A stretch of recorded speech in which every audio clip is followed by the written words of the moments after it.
Hello, everyone. Welcome back to Reggae Boys Commentary. I'm Simon Preston. Thank you very much for tuning in to another video on this channel. Very special guest with me today.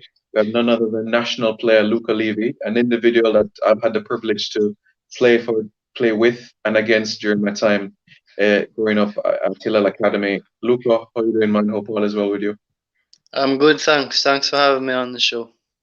It's a pleasure. Luca, we're coming from far, man. Time flies, I tell you. Yeah. So, in terms of your journey and everything into football, Luca, would you say who was the biggest inspiration? Was it like a family member or somebody that inspired you to get involved into football growing up as a kid? Um, well, the first actual proper team I played on was under 13 Real Mona.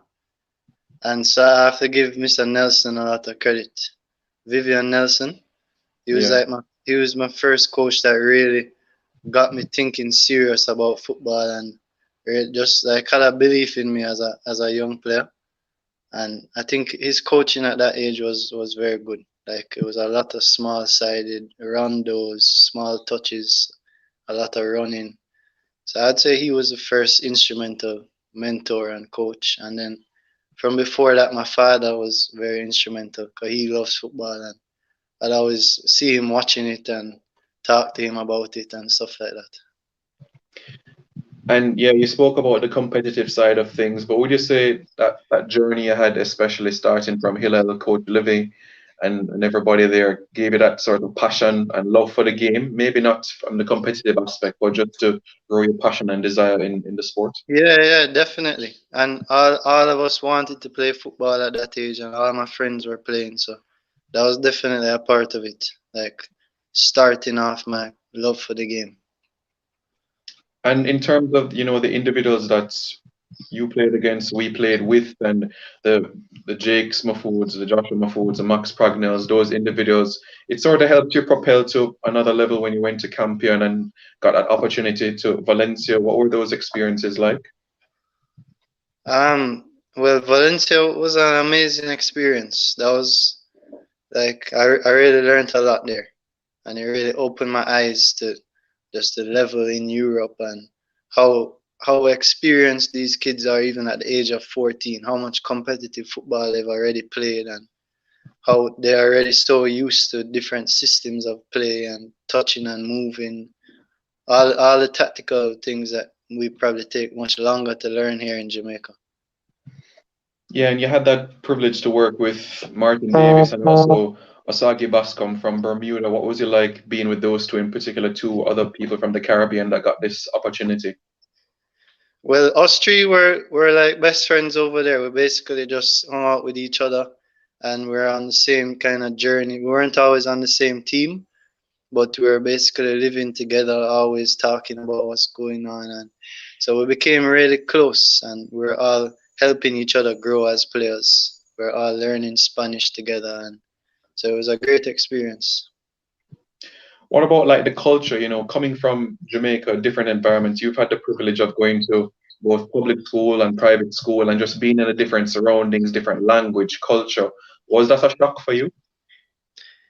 To be honest, when I first went there, it didn't really come as a shock. I was just so excited to be there because it was like, especially at that time, they were the best football country in the world, and I was just so excited to be over there playing football. I didn't really care about anything else. Like the culture was very different, but I was just ready to embrace it, and I would always walk around and like try and talk Spanish, even if I was saying foolishness. I would just try to say something.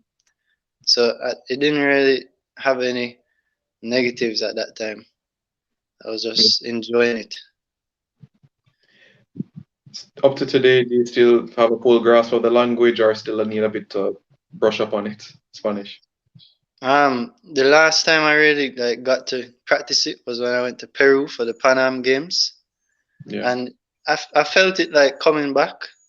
So I feel like it's still there. I just not really speaking it, and like I need to practice it more. But I feel like if I was to go back to a Spanish country, I would eventually get it back because towards like the end of my time in Spain, I was almost fluent basically. Like I could say anything I wanted to and things.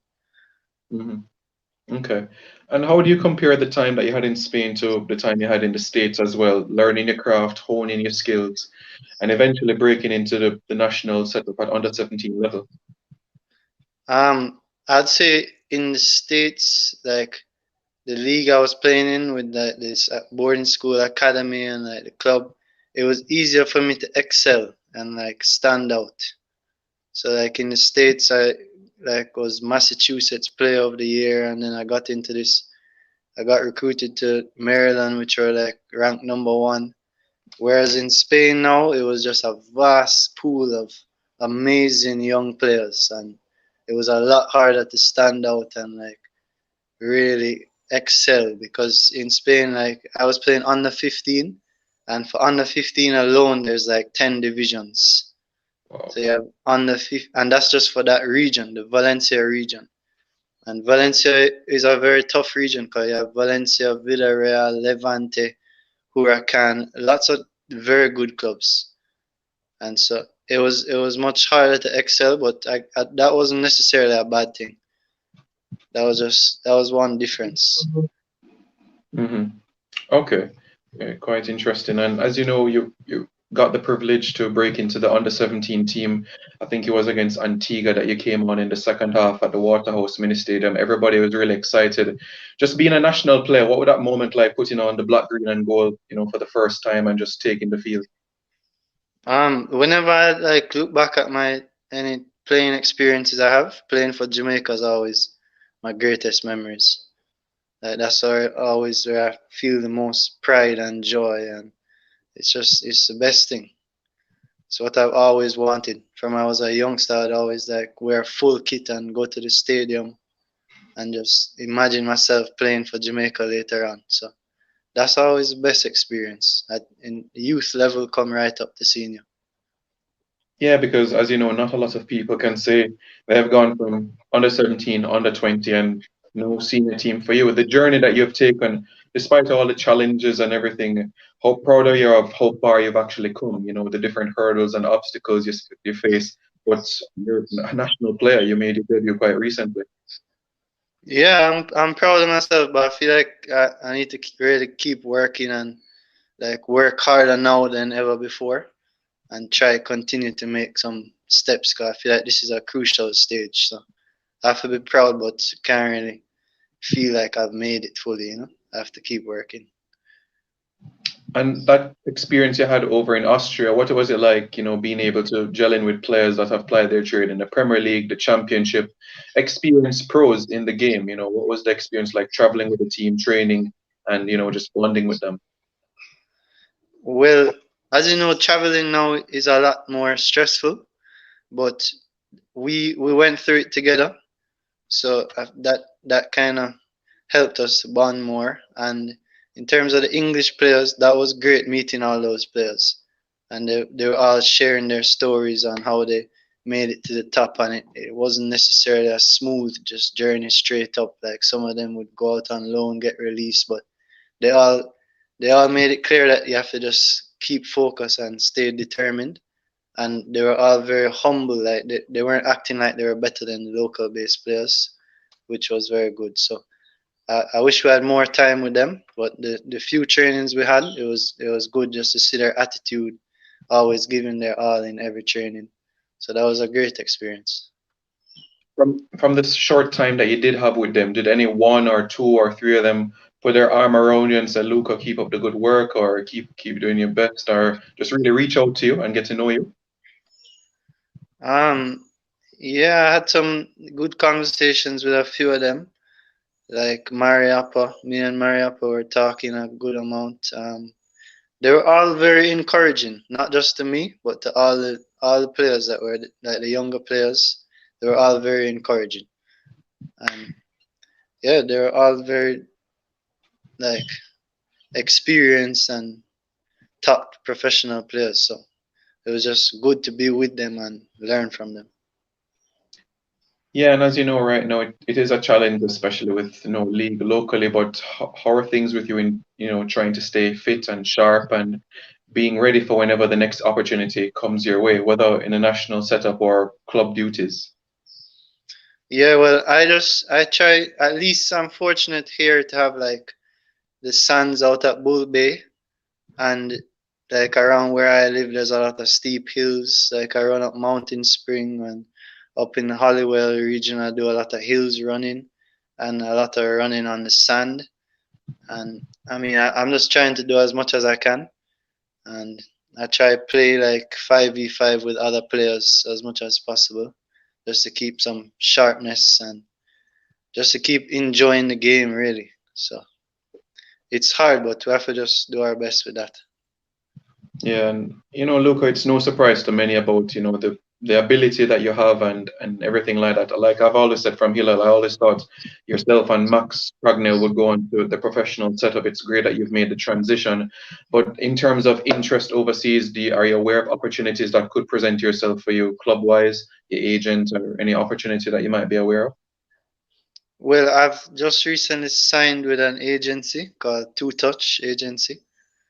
So I think that's a good step in terms of getting some opportunities. They mainly have connections in England, so they have a lot of players in the Championship and some in the Premier League, like Ollie Watkins. And how I like kind of got in touch with them was through Pinnock, who is signed with them. So I think that is a like I'm hoping for the best with that, and from talking to them, I feel like they are willing and able to help. So that seems positive on that end. And speaking about your experience, locally on the island playing with Harborview, how much of that experience have you been able to, relish that opportunity playing locally, coming to against physically imposing players, preparing yourself for potentially Europe, which has those qualities where you have to be on top of your game, really. Yeah, I think I really enjoyed it because I basically just had one full season in the Premier League, and or not even one because it kind of shut down early. But yeah, I enjoyed it, and it's very competitive, and there's a lot of talented players. I just don't think it gets enough investment, and like people don't give it the credit it really deserves. But you can gain a lot from it. 'Cause as you said, it's very physical, and you have to really know how to protect yourself and protect the ball, and always like my solution was just to be as mobile as possible, to always create space for myself, because you don't really get the right protection from the referees. Like players get away with a lot of stuff. So my solution was just to be as mobile as possible and always find free space and play quickly, which can help in any league. So I definitely gained a lot from playing in the local Premier League. And finally, from my end, Luca, as you know, it's a busy summer ahead, especially with the Gold Cup, World Cup qualifying. I'm sure, being on the plane, being able to just being in the pool and the mix of this will certainly be an aim for you heading into the summer. Yeah, definitely. Definitely hoping I can get more chances with the national team and just give my all to represent the country. Yeah. Well, Luca, listen, I appreciate your time. It's really is a pleasure to catch up with you. It's to speak with a fellow Maccabees person is always great, coming from Hillel Academy days. I know it's great to see the work you have done, keep up the good work and let's stay in touch, man. All right, thank